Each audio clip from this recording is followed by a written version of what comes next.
Who gave me a podcast? This is Jeff Allen. Welcome to my podcast.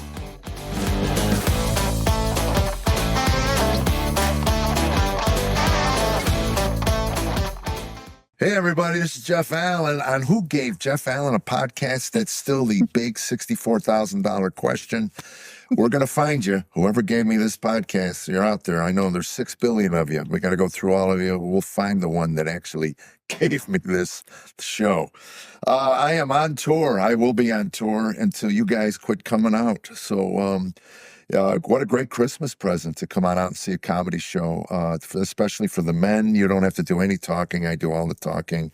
And for you ladies, there's a new message to the show that I'm adding about remembering the wife of your youth. I'm chastising men to not forget those moments, those early times when you met that woman that you called wife now, because it's important to go back to those moments, and they sit in us, those emotions and those feelings, and it's really kind of a cool thing to look at your wife with a different set of eyes, but the same eyes you had 30 years ago when you first laid eyes on her. So that'll be the message, and a comedy. We're going to laugh. That's the point, and great Christmas present.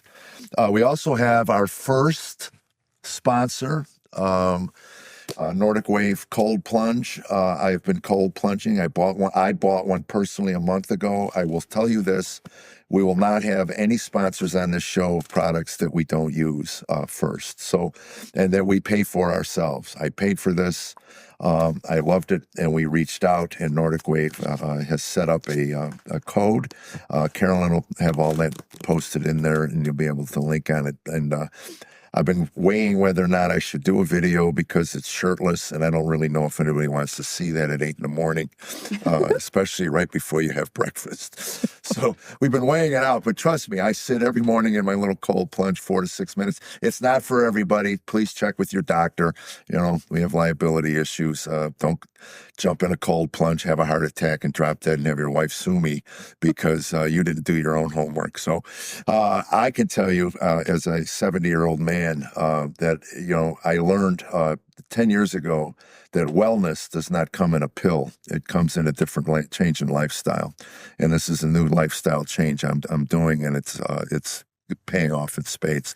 So we'll talk more about that later. But we have a guest today and a segment that we are, I think we're going to start doing this once a month, I think would be a good idea. And we'll call it a health and wellness segment. Again, we're trying to navigate our way through all the information that's out there. A lot of it is false. A lot of it is redundant. A lot of it is actually harmful.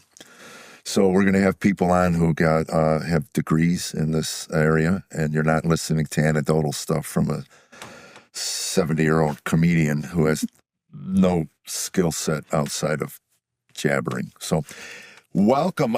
We have Abbie Stasior. Mm-hmm. Okay, my gosh, I did it in the first try. I'm surprised. You're a registered dietitian and a follower of Christ, which is important to us as well. And your whole mission is to help people heal their relationship with food through faith. I'd love to get on that. And the Lord called her to speak biblical truth into the health and wellness industry and to help set people free from eating disorders, disordered eating. And we'll get into the differences between that. Mm-hmm. And then the cycle of shame around food. That's a big issue here on the podcast is shame. We're all dealing with that. So you're a registered dietitian, certified intuitive eating counselor, and you have a master's in nutrition and exercise physiology from Columbia University. That's in New York, right? Mm-hmm. Okay, yeah, we're going to talk about that. Oh. And she spent more than 7 years counseling people all over the world. She hosts a podcast, Your Daily Bread Co. Mm-hmm. Company. Yep, that's my company. Oh, your Daily Bread Company, and we are glad that you are here. I am. This is my fans know I call myself a functioning hypochondriac. Oh no! It's my ADHD that keeps the hypochondria manageable. By the time I figure out my neurosis, I've been distracted and I don't. I'm onto something else, so it doesn't cripple me. But I love talking about this stuff. Tammy and I are My wife, Tammy. By the way, welcome. Thank you. I really appreciate you having me. Yeah. And so you live here in Nashville. Mm-hmm. Okay. Yes. Yeah. But I'm from upstate New York originally. Upstate? Yeah. What part? Yeah. Albany. Albany. Mm-hmm. Oh, I've been there. Yeah. It's sweet. My manager went to Oswego State. Oh, okay. Cool. Back in the 70s when it snowed a lot. There's a lot of snow. So I do like Nashville that the weather's a bit milder when it comes to the winters. Yeah. Yeah. Mm-hmm.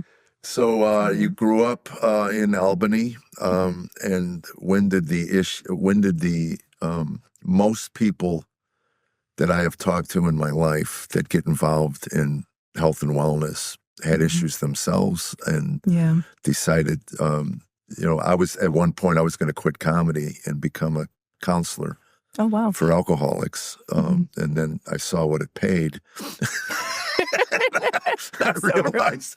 I realized I'd have to start conning people just to pay my bills. So I'd rather con them as a comedian. So anyway, any issues growing up with? I grew up doing ballet, and so I was around a lot of people that had eating disorders. And I praise God that He really protected me at that time, that I did not struggle with anorexia or bulimia, binge eating. Like I really had a good relationship with food and pretty good body image for the majority of my life. As you get older, you start comparing yourself. College, as your body changes and gaining the freshman 15. I did. Now, how were you raised with the internet? I mean, it started to come around. Yeah, and AIM chatting and all of that. So that's where the whole body image thing. I'm watching my granddaughter go through it, 11 years old. I think social media definitely played a huge role in that. Mm-hmm. So, okay, you how'd you get into ballet? Was it?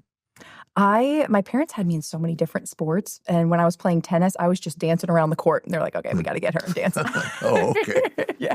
So I was really not a sporty girl, but I loved ballet. I loved the structure and the discipline and the poise. I really loved it. And I thought I was going to go to college for dance and dance professionally. So I structured my whole college search around dance programs. But then after my first semester, I quickly switched from dance to neuroscience. So we just took a hard right there. Boy, that's a big one. Yeah. I would have needed surgery on my hip if I really wanted to dance professionally and keep going for the longevity. And I was like, again, like you were saying, you don't really make that much money too. It's not a life of luxury if you're in the arts. And I was like, you know what? I'm not going to be able to dance my whole life. I don't really want to teach after that once I'm physically done. So, but I've always had a love of science, and I come from a very medical family. Everyone is a physician or surgeon.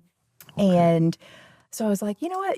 I ended up going to a liberal arts college that's affiliated with a ballet company in Pennsylvania. And so it was easy for me to switch majors. And so I was like, all right, well, if it's not dance, maybe I'll go to med school, follow in my dad's footsteps, take over the family private practice and go from there. So I was full steam ahead working on going to medical school.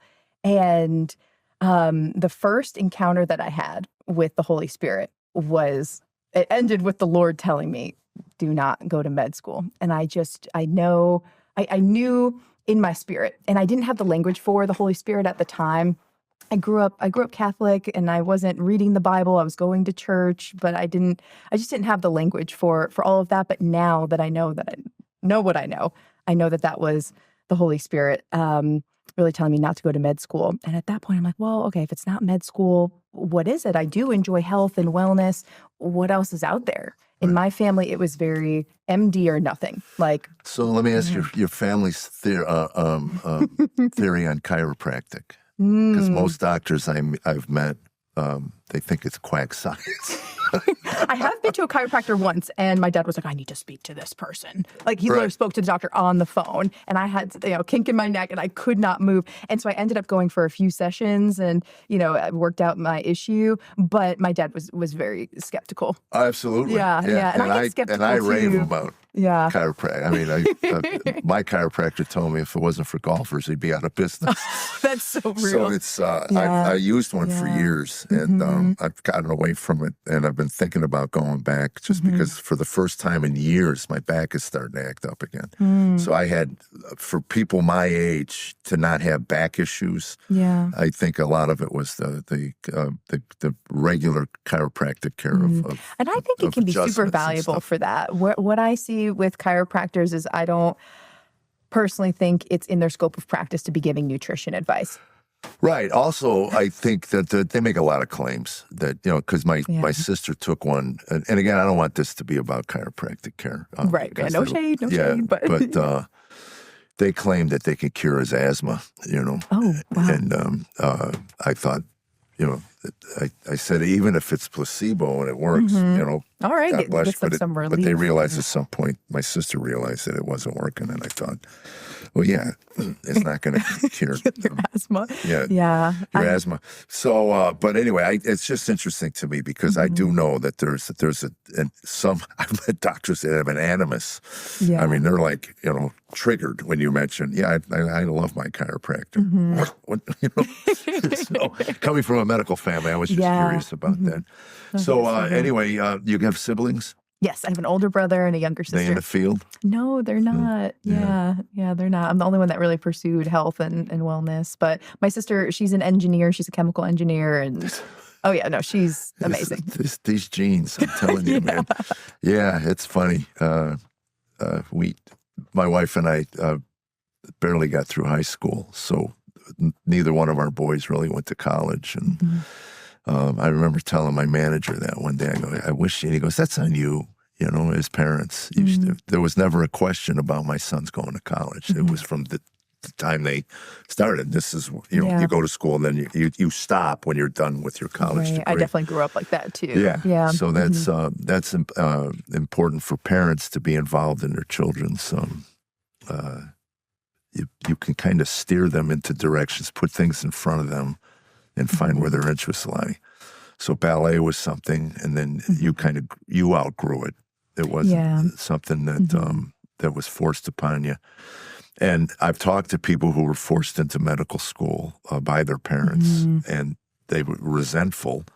I mean, they have great careers; they're good doctors, but they didn't want to do that. This was a choice you made to pursue. Yeah. Right. Yeah. And so I'm really happy that the Lord called me out of it before it was too late. I had my applications all ready to go, and I just ended up not submitting them. And I really went rogue in my family. So I ended up doing a lot of research. I'm like, what else is out there? And I was really intrigued by health coaching. And so I ended up investing the entirety of my savings into launching an online health coaching business. Wow. And I was living at home at the time. And I remember I had this quick 30-minute sales call, and they were like, we can give you the top 3 tips or 3 initial action steps to launch an online health coaching business. I'm like, all right, do it for free. I'll get on a call for 30 minutes. My mom was like, all right, I'll wait for the call to be done, for dinner. I'm like, okay. And the call was 2.5 hours, and my wallet was downstairs. And my mom's like, I've been waiting for you to eat. This is supposed to be a 30-minute call. I'm like, hey, I actually still have the guy on the phone upstairs, and I'm going to invest in his program. She's like, well, what is this? How much is it? I mean, it was thousands of dollars. And at that point, I still had my first communion money, I still I saved everything. And so, she was like, what? Oh, if you're going to hoard something, cash is a good thing to hoard. There you go. No, I've always, really tried to be a saver and intentional with money. And, then becoming an entrepreneur, it's hard being an entrepreneur, but yeah. So, I mean, she was trying to fight me from going up the stairs. She started crying. She's like, you can't do this. And what about med school? And I was like, I don't know. You just have to let me do this.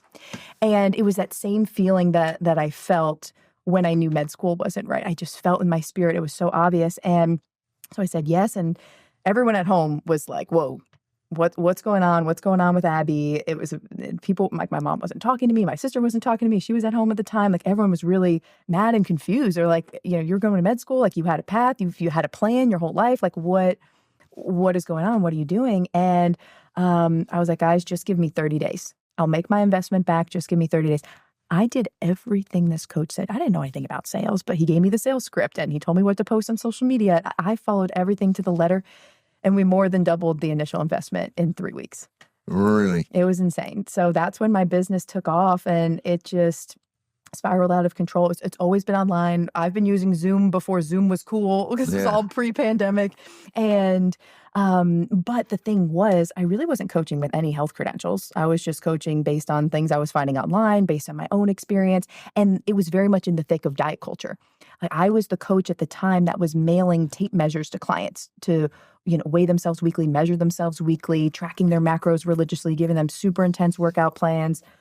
Wasn't licensed to do that at the time. And I was just kind of this like influencer on social media. And that did not sit well with me. Like, even though I was making a lot of money and clients were losing weight, it just in my spirit, that did not sit right. And I was like, I do want to go back to grad school. And so that's when I applied to Columbia. And I loved that their program was a dual degree program in nutrition and exercise physiology. Right.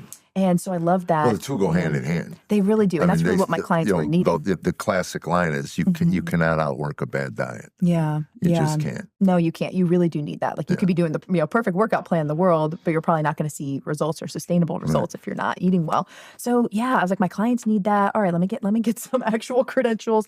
And then from there, my professor was like, hey, it's just a few extra classes and a little internship and you could be a registered dietitian. I'm like, okay, I feel like I'm signing on the dotted line. Is that how the doctor said? No, little internship. And so I'm like, all right, I can do a summer internship. This was not a summer Obviously, internship. the ballerina is still in there. Oh, yeah, it's a little bit. It's hard to take that out. I mean, I was doing that for 20 years. Yeah. That's ingrained in me. And so I kind of fell into being a registered dietitian. If I knew what I was signing up for, I don't think I would have signed up for it because it was more schooling. The little internship was a match process, a whole year, unpaid internship I had to pay for. Like I was working 100 hours a week. I mean, it was like a med school residency, basically. Yeah. And that's what brought me to Nashville because I matched with Vanderbilt's hospital. So I moved from New York to Nashville. Okay. I finished up my degree. And now I'm so grateful that I'm a registered dietitian because I can take clients through health insurance. And dietitians are really the only ones that are licensed to prescribe meal plans or what we call medical nutrition therapy. So if somebody comes in, hey, I have asthma, or hey, I have high cholesterol or diabetes, I'm licensed to, hey, here's how to eat for that. So anyone that's giving you a meal plan out there that's not a dietitian, technically that's not legal to do. Well, it's interesting. Tammy, my wife, we go to basically a holistic concierge. I love concierge medicine. That's great. In Franklin. We're going to have Rob on, actually, I think. He's a nurse practitioner, former Army Ranger. Wow. But we've been going for years because even long before COVID, we realized that the people we went to in our 50s, they just got the prescription pad out. And I didn't want that unless it was absolutely necessary. I'm not going to knock, I'm on a minor blood pressure pill, coincidentally, after the Pfizer vaccine. Just don't want to say that there's a correlation to it. But somebody who never had high blood pressure, all of a sudden, I got it. We just decided to look around and we found this concierge place. It's great. We pay, I don't know now, it's $100 a month, and we get unlimited visits. That's great. And even the blood test, it's interesting. The blood test, now I'm on Medicare, so sometimes most of the blood tests, the blood work I get done is covered by Medicare. They don't take Medicare. They don't take any insurance. Right, so that's all out of pocket. Yeah, so there's a menu. You know what it costs when you go in. And what we like is the peace of mind that we trust them because they're holistic first, natural path first. Yeah, that's good. And then it's like, okay, if we have to, we'll prescribe something. During COVID, I think they had 55 or 60 patients that had COVID. Not one of them wound up in the hospital. Praise God. Because they survived the ivermectin and hydroxy and all the other stuff that was trashed all over the internet. And whether or not there was a correlation to that or not, I don't know. But my point is, in Tennessee, I don't think you can. There's a difference between holistic and naturopath, right? Yeah. Okay. What are the main differences between the two? So, and hopefully I can articulate this well. In the comments, feel free to believe me, they will. Now, to be a doctor of naturopathic medicine, like that, you are a doctor of that. And, but I think anyone can have a holistic lens to what they're doing. Right. Even any physician can do that and just come at the whole person and maybe, not be medication focused first, but are food focused. What I see from the patients that I work with that also work with a naturopath or have previously worked with one, I do see that they do they do prescribe diets and they do prescribe a lot of supplements. Yes. They are very heavy on the supplements. Yeah, I want to talk to you about because there are not all supplements are equal. No, there is no definitely not. regulation on There's those. no. Yes, I'm very wary about supplements. I'm always food first, and then if you need to supplement, absolutely. Now, I was prescribed by. She was a functional medicine doctor, so she wasn't a naturopath. I was prescribed an iron supplement, which seemed so innocent, and my numbers were low at the time. I started taking an iron supplement. We ended up doing blood work a couple weeks after that, and praise God that it was so quick, because normally you don't get blood work 2 weeks after. But for some reason I did, and my numbers were like toxic level high. So she frantically calls me. She's like, you need to stop the iron pill. Turns out I'm a carrier for hemochromatosis, so I store iron. So I should not be on an iron supplement ever. And even whenever I start taking prenatals and want to start that, that journey of having kids, I should not have any prenatals with extra iron. And so I think we need to take caution and not just be prescribing supplements because number one, we don't know what's in them. At Columbia, we actually had the CEO of Consumer Labs, one of the third-party testing companies, come in. He said 60% of the things that they test completely failed. They're laced with heavy metals. The things that are on the label that they say that they're in there, they're not in there. There's different amounts of what's in there. And it's just, the supplement industry is very scammy. You just really you don't know if what you're getting is really So even third-party authentic. testing. Yeah, it's good that they have the third-party testing because they're able to show because that's what is what we true purchase. We, and always do third-party test it for sure. Yeah. And gosh, I can't. It was interesting. I do AG1 supplements. That's another one we would love to reach out to. AG1. And I was at a cold plunge place in where was I just at? Texas. Yeah. Tyler, and I did a cold plunge, and they had a supplement packet called Irish Sea Moss, and it was minerals and stuff. So anyway, I bought one. It was expensive. It was $350 for the dose, and I thought, wow. yeah, that's high. That was very. So anyway, I went online, Amazon, while I was sitting in the sauna, and I'm looking up the reviews on it and everything, and it's third-party test. I mean, all the stuff that you would want. So I ended up buying it, and I took it, and then I didn't think about it. I went back to my room, and I go, wait a minute, this may be redundant with AG1. It may be. So anyway, I hit on ChatGPT, my new friend, and I said, compare the Irish Sea Moss from this company, I can't pronounce it. Why do companies give you names you can't pronounce? It'd be so much easier if it was Bob, I took real. Bob's Irish Sea Moss, So anyway, it was interesting reading this huge printout from ChatGPT about there was minor redundancies, but the benefits, the real benefits from both particular things were real. So I thought, okay, well, I'm going to buy some of this Irish Sea Moss and see if if it helps. Again, I'm going in now, and I've talked to my wife because my wife takes a pile of supplements, and I think we should sit down with our bottles and put it in the chat and just go, where are the redundancies? Why, how many of these things are? Or what can you get through food? Like, okay, what are the the benefits from all the supplements that I'm taking? What would be some foods that could replace some of these? That's the thing. I've read, certainly the food off the grocery shelf. We try to buy as much organic as we can. Is the organic industry legit?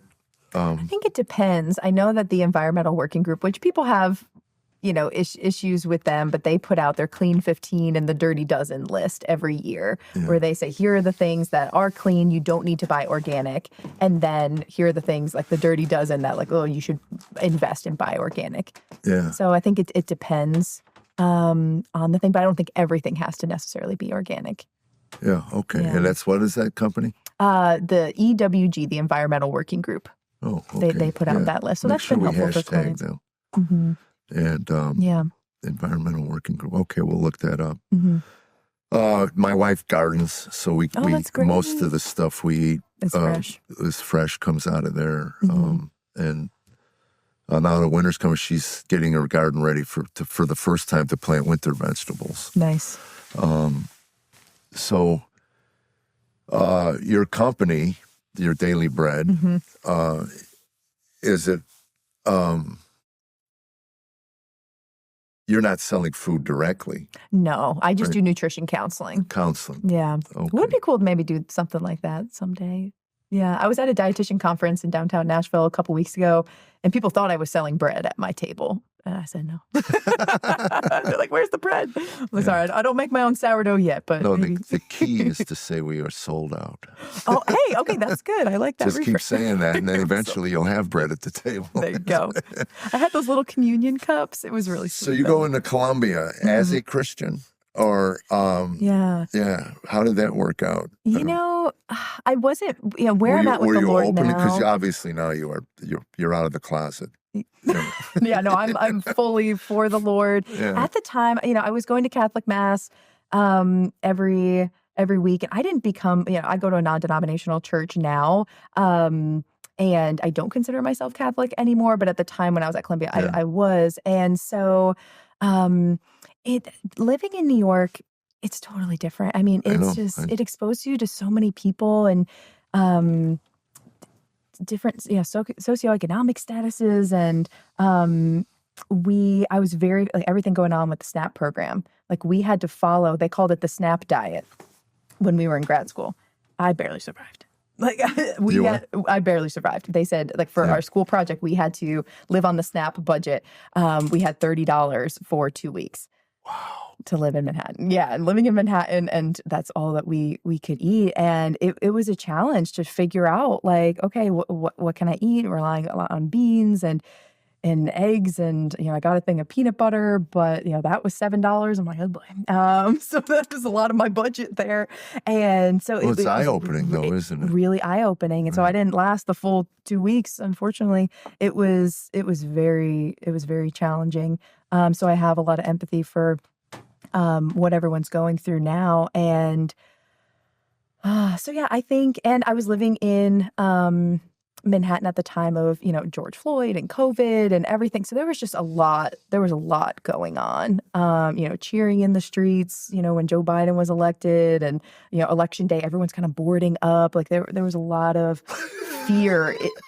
There was a lot of fear and a lot of stuff going on. So I think it just made me aware of all this. I feel like I had kind of been sheltered my whole life, and I was really aware of. Well, you only know what beliefs. you know, right? Yeah. And I grew up really small town outside of Chicago, and when I moved into the city, it was you talk about overstimulation. Oh yeah, and especially for an addict. I mean, I just went, holy cow! I'm home now, But as a believer, living in the South is nowhere near what it's like living in New York City as a believer. I used to go into the city to work as a new Christian, as an alcoholic. I would go to meetings, and I went to a meeting called the God Meeting one day, and I go, "Why is it called the God Meeting?" He says, "Because God isn't welcome." In Alcoholics Anonymous and most of the meetings in the city. Wow. Which I is thought it was a Christian program. Well, it's like the people who do Bible studies, but they don't talk about Jesus because it upsets people. I've heard that said before. Wow. We do Bible study, but we don't talk about Jesus, because it bothers people. And I go, well, okay, then you can eliminate the Right, exactly. Oh boy. Yeah, so I've always been fascinated by New York. I love New York for 2-3 day visits. My wife used to show dogs at Westminster. So yeah, and she got a roofie slipped in her drink in New York City. And gosh. She just condemned the entire city. She goes, "I'm never stepping." I go, You can't condemn 9 million people because some idiot put a roofie in the drink. So anyway, we used to go see Broadway plays in New York. So as a dancer, did you like to go to Broadway plays? Oh, yeah. Always went to the Nutcracker, the Rockette. Love the Rockettes. Yeah. And I danced with the New York City Ballet for a couple summers because they would come up to Saratoga, New York and dance at SPAC, the Performing Arts Center up there. So I did a couple summers with them. and auditioning for different Do summer you keep in programs touch in the with any of city. those girls that you danced with? A couple, yeah, but not as many. You kind of grow out of it. But we keep in touch a lot on Instagram, so Yeah. that's helpful. Now, you said there was a lot of, eating disorder. That's pretty well documented within, Yeah. Oh, yeah. certainly even in the modeling. At least they've changed some of the standards by which you can get on the cover of Vogue. Mm-hmm. But as far as the eating disorders, it's got to be difficult counseling someone who looks in the mirror and sees themselves as not what the reality of it is. Yeah. And how do you begin to counsel someone who maybe is anorexic? Mm-hmm. Because you got to Yeah. eat. You got to eat. Yeah, no, they do. And at that point, especially if they really have anorexia and they've been restricting for so long, it's life-threatening. Yeah. And on my podcast, I've interviewed, a husband and wife, and they lost their daughter to anorexia. I mean, Oh my gosh. yeah, and she died. They had to put her. They eventually put her in hospice care. They're like yeah, it was really bad. At that point, with someone that really has anorexia, and they need to eat, and they are not eating, they need to go into an inpatient residential facility, and they actually do have Christian ones. And they have some that say they're Christian and they're not. So, it's hard to find a good one that your insurance will cover. If not, I mean, it can be $30,000 a month. So that sometimes that prices people out if your insurance doesn't cover it. So it's very difficult to get treatment. And there's a difference with eating disorders and disordered eating. So I would say 90% of the patients that I work with have more disordered eating. Maybe they had, anorexia in the past, or, a history of like binging, purging, or they were in inpatient treatment, but now they're in a place where they are eating regularly, but they still have all of these food thoughts or food rules or fear around food, or, oh, I can't eat that because that means I'm bad. And so they still have a lot of disordered eating or poor body image. But I work less with eating disorders because it's very challenging. And I have found the closer I've gotten to God, I can see that this is deeply spiritual. Right. I mean, I think people that have true eating disorders, when they're in the thick of it, I mean, they need deliverance. Yeah. It's deeply spiritual, deeply deceptive from the enemy. And so there's a couple patients that I'm working with that have tried inpatient treatment a couple times, and they're like, we just need a fully faith-based approach. And so I've said to them, and their parents too, I'm like, hey, I'm a lower level of care being an outpatient dietitian than what your daughter really needs. I'm willing to take her on to do a faith-based approach, but it's going to be a slow process. And so I meet them where they're at. I have a couple patients that are eating less than what they really need to be, because I'm seeing them on Zoom. I'm not there 24/7 like they are in the inpatient facilities, like force them to eat. And that hasn't worked in the past. But really helping them invite Jesus into the process, because so many people have their faith over here and they're eating over here. They've never even thought to pray on these things or loop Jesus into it. Well, it's interesting because I never have. One of the thoughts that popped into my head was so that for my listeners who are not necessarily evangelical or believers, simply put, the enemy, I believe, is the author of lies. So any lie you're told about your body image, about it, that comes into your head that says you're not enough, that taps into that shame that we carry, a lot of us carry, is from the author of lies. Yeah. And that's what I define as the enemy. So it makes perfect sense that an eating disorder would come from the author of a lie that tells you you're not enough as you are. And and I think if the enemy can keep us starved and focused on all these food rules, and that's taking up so much mental real estate, then you don't have the energy, because you're physically not fueled, to go after the calling that the Lord has on your life, or to think about God and other things, and you're just physically depleted. So it makes total sense to me why the enemy would want to attack the physical body and our mind around food and body image, and also because we're temples of the Holy Spirit. So of course the enemy is going to come in and attack that. Yeah. Macros, you mentioned that. What are they? I've heard them. I've heard it for the longest time, and I followed a body builder from the Beachbody. Oh yeah, I did Beachbody back in the day. Back in the day, the Insanity Max. Oh, I did with Sean. Sean T. Yeah. Oh, Sean T. And Melissa. I forget her last name. She's on Instagram, and I used to follow her. She was she ended up a bodybuilder, and it's interesting watching her early Instagram as opposed to now, where she was really heavy into, and she kept saying, it's so hard to look like this. Yeah. Because You have to I'm work with a full-time constantly looking at macros and micro and all that. And I kept hearing the term. Yeah, but is it a way to live, So my business was very much focused on macros in the beginning. I'm not that way now. I just focus on nourishment and not being so about the numbers. So I'm actually helping clients get away from tracking because it's all consuming. It is a full-time job. And is that really what the Lord wants us to be doing, focusing on numbers, checking into those, checking out of the cues that our body's telling us? So macro is short for macronutrients, and that is the composition of what we eat in a day of our main food groups: carbohydrates, proteins, and fats. Right. So those three food groups. And so changing up the ratios of that can help you towards different goals. But I find that if people are like, all right, here are my macros, I calculated those, which the calculations are an estimate of an estimate. Who even knows if that's accurate? But you're going based on somebody else's calculation. All right, so say Did you you have just your say numbers. we got to do math? No, it's a lot of math. No, it's a lot of math. I'm like, oh Lord. Yeah, so it's a lot of math. But once you have your numbers, and it's like, okay, these are the numbers that I have to hit to get my goals. And if people are still hungry at the end of the day, but they don't have any numbers left, then they can't eat, but their body's crying out for food. Other times that wouldn't last long with me. Yeah. But I also see on the flip side where people are full, but they're like, "Ooh, I didn't hit my protein goal for the day." So then they force themselves to eat more.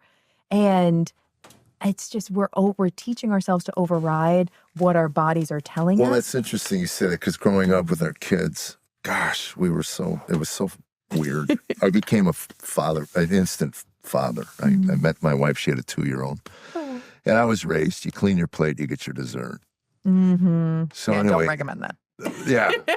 So anyway, there was a point where we realized that who are we to determine when our kids are full? I mean, you just throw crap on a plate and then, so anyway. Yeah.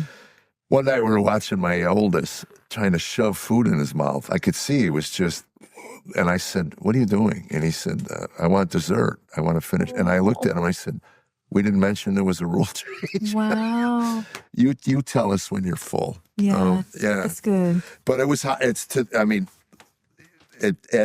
what seed was planted. Tammy to this day is the Clean Plate Club. Yeah. But she's very careful about how much she throws on her plate now.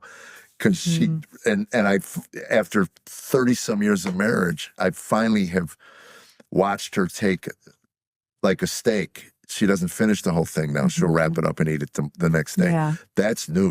Wow. She used to, again, That's good though. She was raised on the Clean Plate Club, And the things that go in early, they go in deep. That's it. Yeah, especially around that. food. If there was a lot of anxiety at the kitchen table, we had that. So we learned to eat in front of the TV as we hit the teen years. And that was the biggest mistake we made, many of what we did. When our kids hit 12 or 13 and they started balking at eating together at the table, we acquiesced and we missed. That's the years you need to be eating with your child. So you can kind of get an idea of what they're doing, what their thoughts are, where their head is at, where all that's the conversation that goes around. And if it's a pleasant time, then they probably grow up enjoying eating meals with people. And slowing down. Yeah, we eat way too fast. And 90%, I talked about this off air, of my food intake is out of boredom. I just get bored on the road, and I'll just and it's always garbage. It's processed crap. Yeah, it's hard when you're on the road.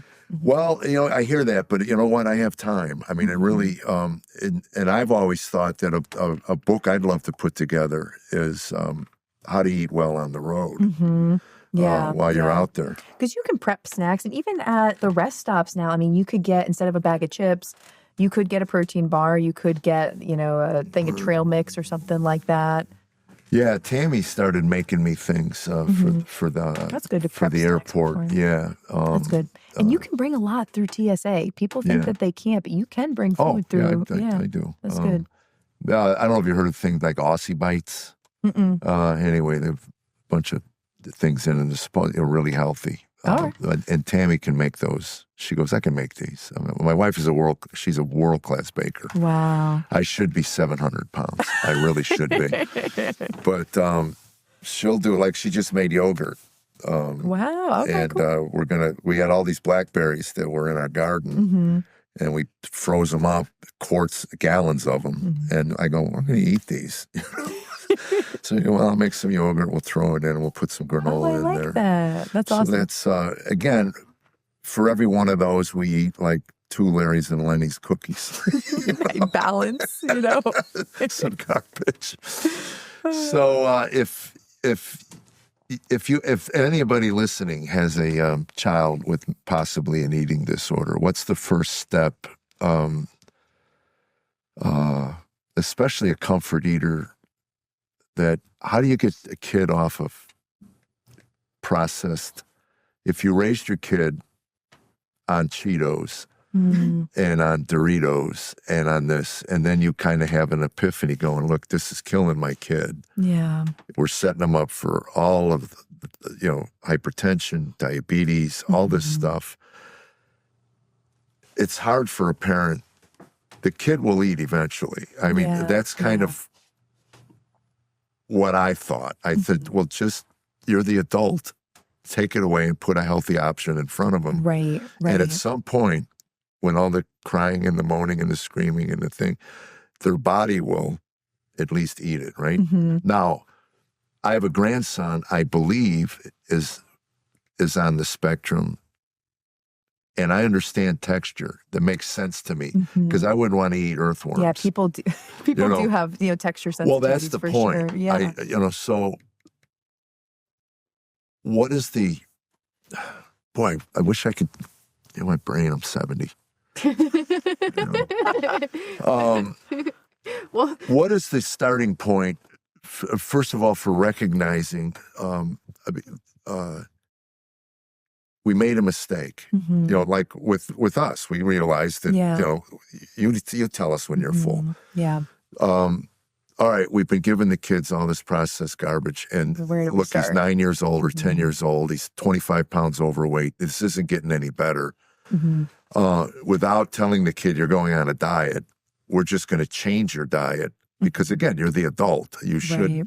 You're the one that determines what gets on their plates. They don't. And I think it really has to start with the adults. Like, you can't just have the kids be eating salads and chicken, but then you're still eating the Doritos. So I think it has to, hey, as a family, we're going to make some changes. Right. Recognize, hey, we haven't been going on the right path. And I really want to set you up for success where you're not having these diseases or things chronic health conditions that I struggle with as a parent, So I think it has to be a whole household thing. And they've done research on this. And the woman leading it is a woman called Ellen Satter. And she talks about the division of responsibility. And it's best, obviously, if you start with kids that are young. But if you can't, she says there is a way to start implementing this, and it's not too late. And I also think nothing is too far. No one is too far gone for God. And I think if a parent repents, hey, we weren't doing this the right way. Lord, show me. The Lord orders the steps of the godly, and He delights in all the details of our lives. And so He will order a parent's steps too. So I think definitely invite the Lord into this. And what Ellen Satter talks about is this division of responsibility, where it's the parent's job to provide consistent, balanced meals for their children at reliable times. So they know they're always going to get a breakfast, they're always going to get a dinner, they're going to get an afternoon snack after school, and they're going to get dinner. And that's how it is every single day. And then you provide as the parent, because you know what should be a balanced plate. We need carbs, we need protein, we need fiber, we need a fruit or vegetable on there. And fat somewhere in there too, maybe milk or whatever.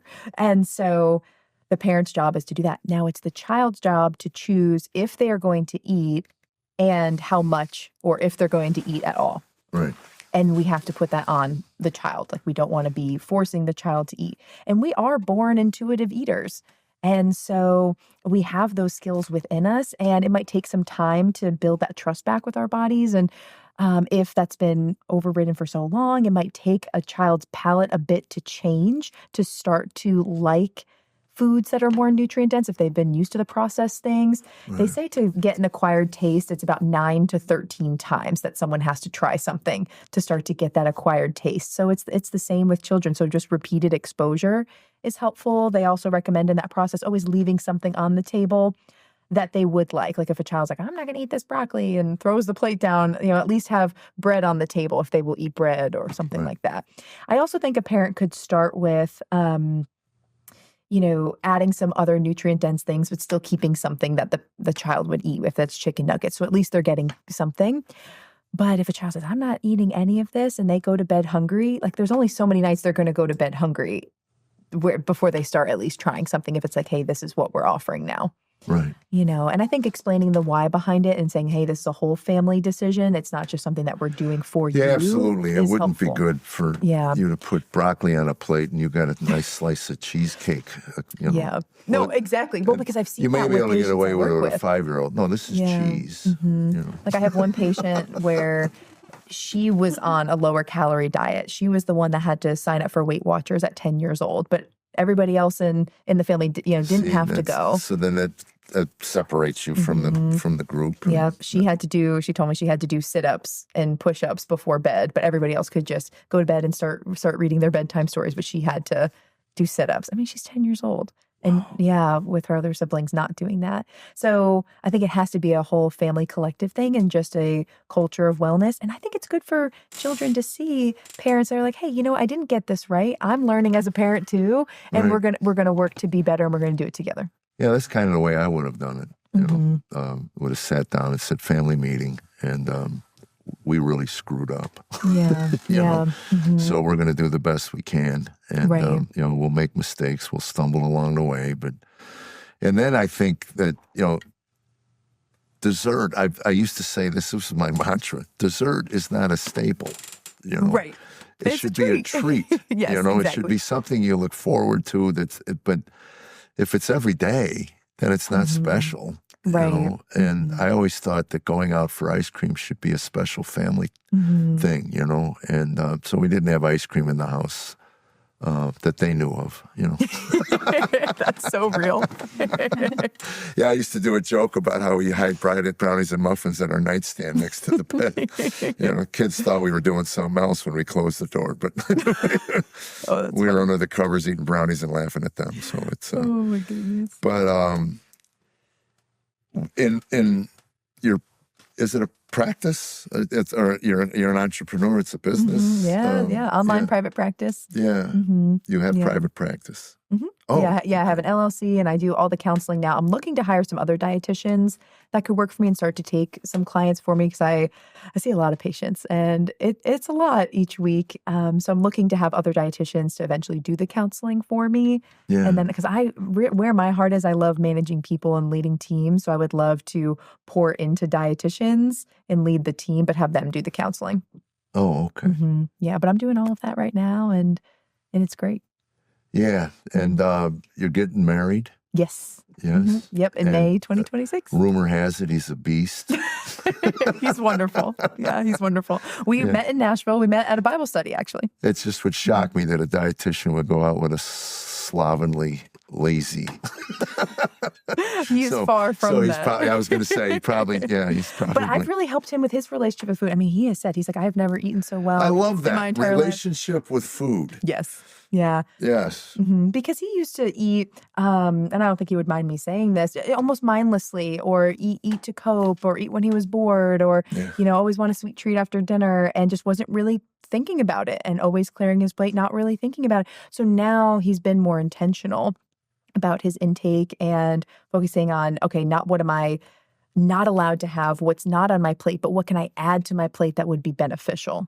Right. Yeah. And I always encourage him to pray on things too. Like 1 Corinthians 10:23 says that everything is permissible, but not everything is beneficial. So it's like, okay, I can have ice cream every night, but Lord, like, is this something you're inviting me into tonight? Is this something that you want me to have? Would this benefit me right now? And sometimes the Lord says yes, hey, let's go out as a family, let's get some dessert. And other times, like, you know what, you're feeling some type of way, just come to me. Just come to me. You don't have to go get the dessert. Yeah. I have a question. Yes, Oh, ma'am. yeah. Sometimes I add questions. Okay. So the Lord invites us into dessert night, right? And Jeff, phrase this however you want. But as addicts, the Lord can't control that I'll go to ice cream 6 times a day. Right. So for people with like food addiction, Right. where do they fall on the spectrum? Could you phrase that question? Would that be Yeah.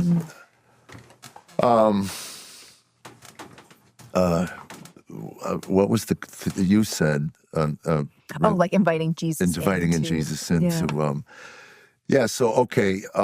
For those of us who have a proclivity to overindulge in those things that we love, fortunately, food was never one of my things. It was alcohol and drugs and then golf. I got in the physical working out became an addiction. I had to slow down on that, So I happen to love ice cream, but I've been able to limit myself to a little Haagen-Dazs cup about that big on the road. I've seen those are cute.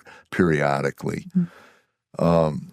But there are people who have an addiction to food, like I have an addiction to alcohol. So, but you got to eat. I don't have to drink alcohol. Right.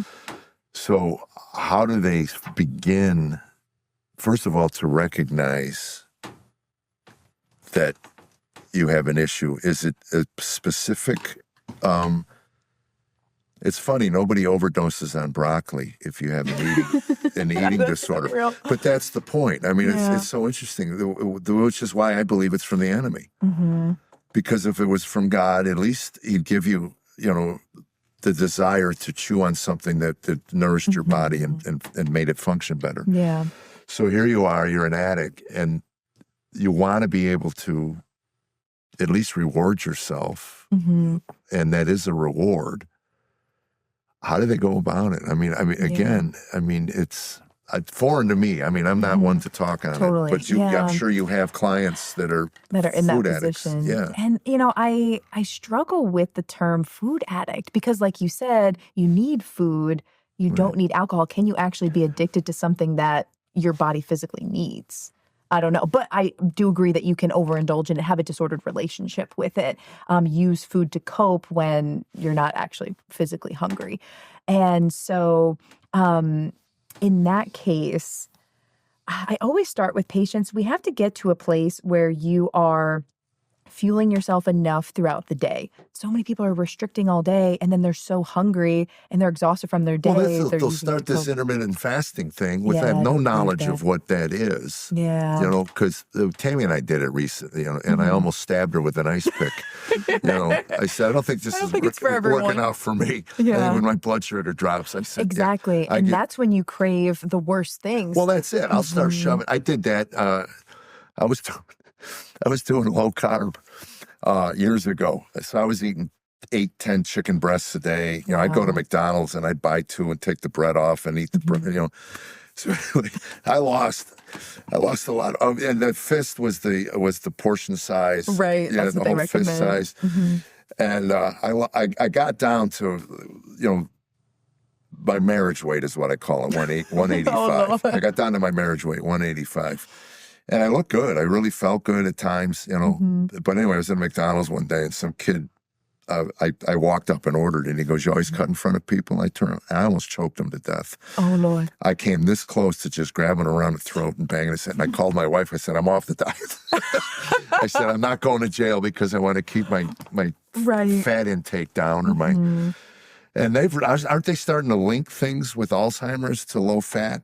We need fat. We do need fat. And it's the type of fat, too. Obviously, we don't want to overdo anything, but there's different types of fats. There's ones that are, like saturated fat is more pro-inflammatory, and then, which you still need a little bit of that, a small amount to have an inflammatory response. But then there's anti-inflammatory, so things with more omega-3s, salmon, olive oil, walnuts, chia seeds, things like that would. Avocado Would be perfect. I love so guacamole. good. Yeah. Ooh. especially when I dip a cinnamon bun in my guacamole. Oh, I've never done that. I never have either. Okay. I just thought that would make Carolyn laugh, but she's busy. So I'm booking other people. I'm doing my job. There you go. So yeah, with the food addiction, first we have to make sure that people are fueling themselves adequately throughout the day. Because then at the end of your day, if you're feeling this desire for more food, you can really honestly say, okay, you know what? I know I'm craving food, but I'm physically full. I don't need this food right now. what percentage of this is literally intentional? I mean, I know that if I don't plan a workout the day before, I don't do the workout. My day gets busy, Yeah. I get tied up, and then all of a sudden you're thinking, I don't have the time to go to, I have a gym in my basement. People do have to be structured in the beginning. So it does that's take the a point, level of yeah. intention. So, Yeah. and to the person who heard that right now, just goes, I've tried this, I can't do it. And that's not true. That's a lie from the enemy. Yeah. Yeah. And it does take mental effort, but then it gets easier. And it's hard to eat in a structured way throughout the day because your hunger cues are kind of all over the place, probably from not eating enough, eating at sporadic times, skipping meals. So your body doesn't even know when to send you hunger cues. But once you start eating regularly, then you'll start to get hungry at those times. Our bodies are so adaptable. So then it will be easier. So you won't have to think, but you'll get those hunger cues like, oh yeah, it's time to eat. And you'll just get into a rhythm with it. And that makes it easier to discern what's a physical versus an emotional hunger if you can trust, no, I have fueled myself well. How do you just, that's an amazing statement. Physical versus emotional. Yes, there's different types of hunger. Yeah. And people, when they're feeling any sort of emotion, they just go to food as a catch-all. Well, that's it. If you've salved that in the past, it makes sense that it's your go-to. Yeah. Yeah. Yeah. So can I read a scripture? Yes. Okay. I have it on my phone, but because I don't have this version of the Bible in an actual Bible form. So I just go to the Bible app. But this is the Lord's recipe for handling emotional eating that I think will be really helpful for listeners. So I think most of us are all familiar with the term or with the verse Matthew 11:28-30. Like, come to me, all who are weary, heavy laden. Like, I will give you rest. So I love this verse in the Message translation. That's more of a paraphrase. Right. People use it as a commentary. And this is our recipe for handling emotional eating. Okay, so I'll read it out loud if you haven't heard the Message translation. Yeah. Okay, so Jesus says, are you tired, worn out, burned out on religion? Come to me, get away with me, and you'll recover your life. I'll show you how to take a real rest. Walk with me, work with me, watch how I do it. Learn the unforced rhythms of grace. I won't lay anything heavy or ill-fitting on you.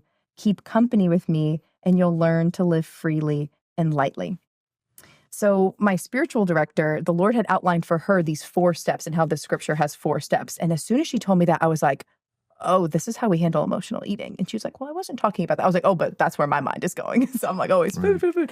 And so the Lord had outlined for her, the first step in this is location. The second step is invitation. Third step, observation. And then the fourth step is participation. So the first step, location. Are you tired? Are you worn out? Are you burned out? What are you feeling? Like, being able to name your emotions before you engage in emotional eating is so helpful, just to give you a second to stop. And what you choose to do with, like, if you're feeling bored is different than what you're going to do outside of food if you're feeling stressed or feeling rejected, sad, mad, whatever it is. So being able to name what that is so powerful. Really, what is the state of your soul? The second step is invitation. Jesus' invitation is, come to me, get away with me, get away with me, get away from the food, right? And so if we're not accepting Jesus' invitation to come to him, where are we going instead?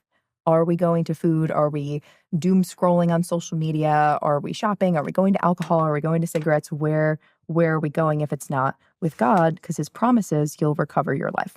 I'll show you how to take a real rest. So that's really our in the moment support, being able to name your emotion. How am I feeling?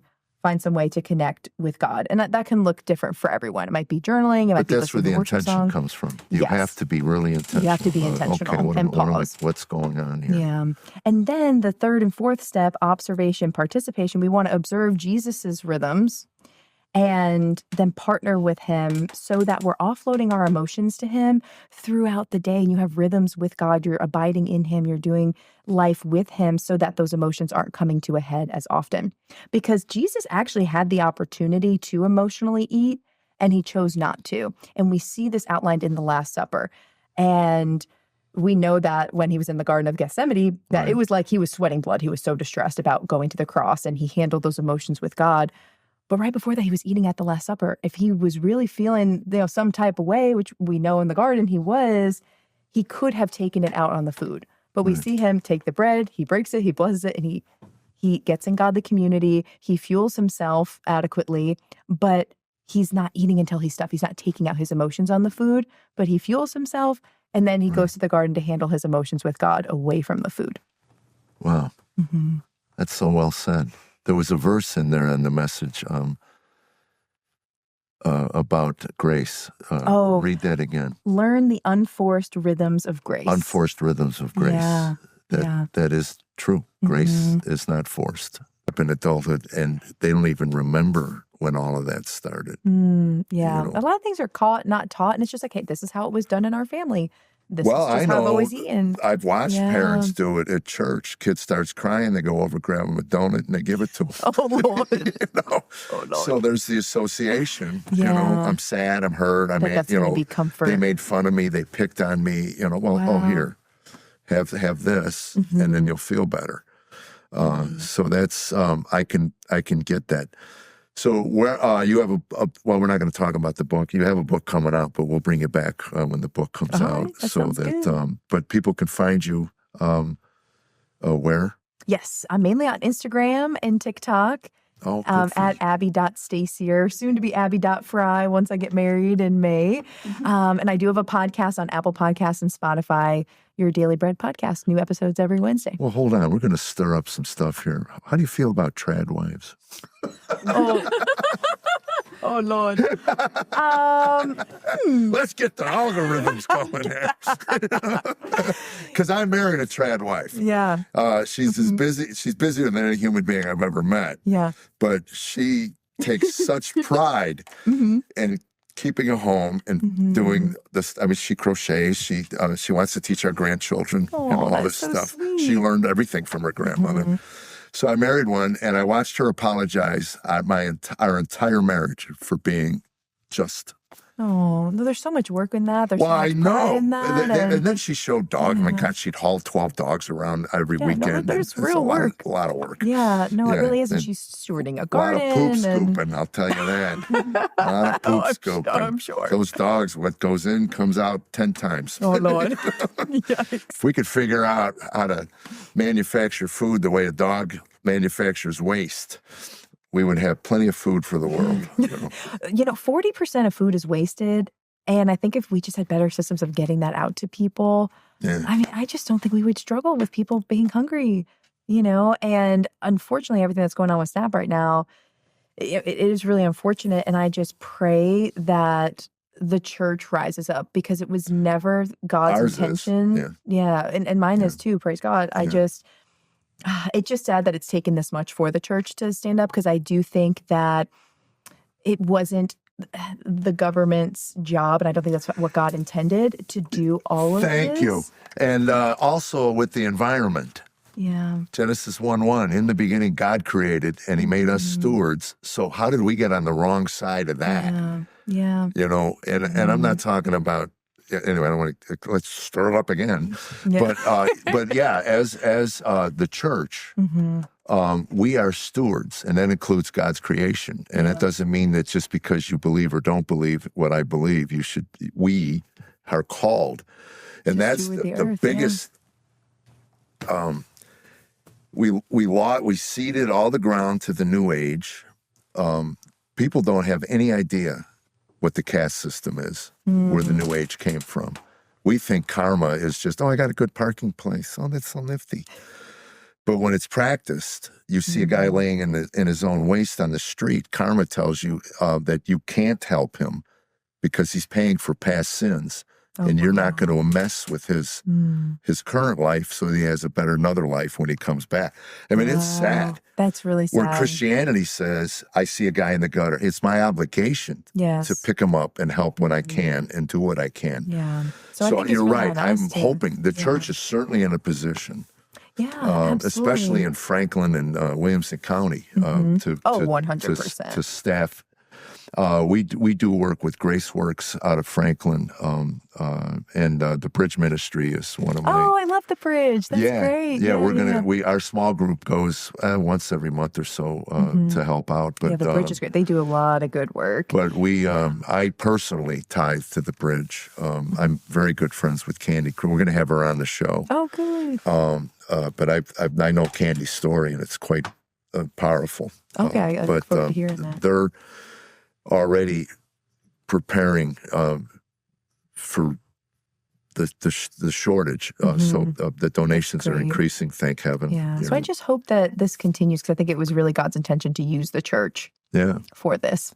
Yeah, and to feed. And even in Luke 9, Jesus says, "You feed them." Right. When he's talking to the disciples, hey, should we send them back into town to get some food? This was right before he fed the 5,000, and Jesus says, "No, you feed them." Right. And so if we're not feeding people, then we're just sending them back into the world to get fed. And who knows, like you said, people are walking by probably not feeding them. Right. So it's on us to be the hands and feet of Jesus and to feed his sheep and to take care of his people. And, I guess it's good that the government stepped up when we were lacking, but I hope that we can see a different shift now, because it really was God's intention to use the church. Yeah, I agree with you 100%. Yeah. Well, this has been a joy. God, there's so much. I know. And it seems to me we were disjointed. I hope this was, I have ADD. I don't think she does, but so in my head, I'm trying to think of, I hope there was some information. Some continuity. I know, I have so many things to say. Good things. Please, if there's any questions you have, don't send them to me. I'm a moron. Please reach out and to Abbie and get solid. There's solid information out there. There's a lot of misinformation. I mean, God, that word. missing this. There's plenty of good quality information out there that doesn't cost an arm and a leg. And thank God that the organics are coming down in price. It's sad. Yeah. I understand it. We're not that far removed from living paycheck to paycheck and looking at the costs of things. And it's so much easier to buy processed garbage than it is to buy whole foods. But in the long run, what you save in health benefits will make it worth your while to invest in a good quality food product. And I'm beginning to see a trend. I don't know if you are, where these small local farmers at the farmers markets and stuff, they're growing. They are. There's an opportunity for you to go down there with your little wagon and your little kid and help them pick out.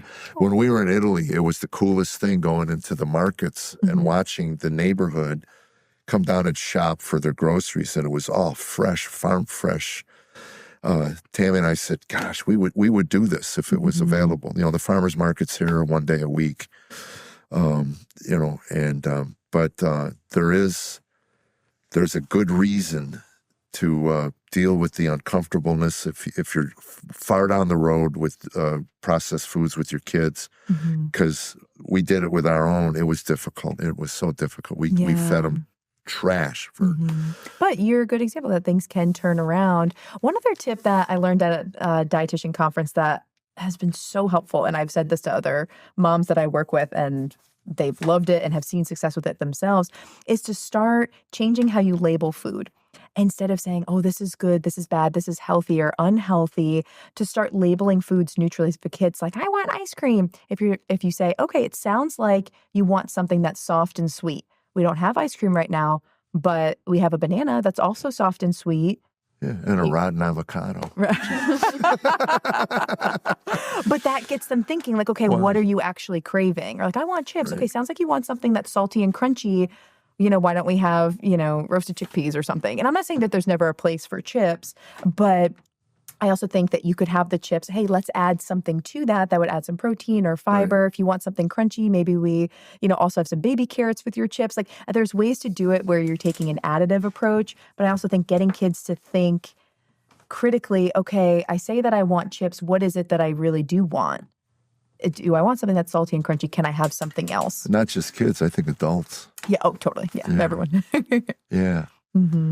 Yeah, that's, again, as a parent of grown children, we look back and think that this is an area that we really, really could have used some help. Yeah. And of all the mistakes we made, this is one that we look at and think it would have been nice. My youngest, it was funny, my youngest used to say, I'm a vegetarian, and he would be eating a hot dog, and somebody would say to him, you need to look up the word vegetarian. Oh, Lord. Oh, Lord. We thought it was cute. We thought it was very funny. Our son was a vegetarian that ate meat, That is hilarious. Yeah, and he used to do sit-ups, because I would do them in the morning. Abs of Steel, he called it. It was Abs of Steel. You remember that DVD? I come out one morning, my 5-year-old's doing sit-ups. I'm doing Abs of Steel, Daddy. That's so sweet. Yeah. Kid was 6 years old with a 6-pack. People looked at me like, what are you doing to your child? This poor kid. Anyway, we do have to wrap this up. Again, they can find you at Abbie. Yeah, Abbie.Stasior on Instagram and TikTok. And I am taking clients, and I take, I have self-pay options, but also health insurance as well. So most patients, it's totally free to see me, which is great. And a Columbia grad that got out with her faith. How cool is that? Thank you, Abbie. Thank you very much. Thank you so much. Man. Appreciate it, Jeff. Okay.